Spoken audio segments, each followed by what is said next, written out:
এটা দেখি ওসি খোয়া এবং ওসি বাইজল বাড়ি শেষ রাত্রে এই গাড়িটাকে ডিটেইন করেছিল। যে গাড়িটা আপনারা দেখছেন আউটপোস্টের সামনে আছে। এই গাড়িটার মধ্যে সিক্রেট চেম্বারের মধ্যে টোটাল 96 প্যাকেটে 822 কেজি গাঁজা পাওয়া গেছে। ড্রাইভারকে অ্যারেস্ট করা হয়েছে। তার নাম হলো লক্ষ্মীচরণ সিনহা, বাড়ি দামসরা। গাড়িটা ওয়েস্ট বেঙ্গলের, যা আমরা কাগজপত্র পেয়েছি সেই অনুযায়ী। ড্রাইভারকে অ্যারেস্ট করা হয়েছে, মালগুলি সিজ করা হয়েছে, একটা এনডিপিএস কেস নেওয়া হয়েছে। এটা কোথা থেকে আসছিল স্যার? এটা আগরতলা থেকে আসছে।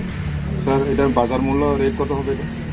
বাজারে বিক্রি হয় না, তবে কালো বাজারে যে মূল্য আছে সেটা হলো প্রায় 1,30,00,000 টাকা।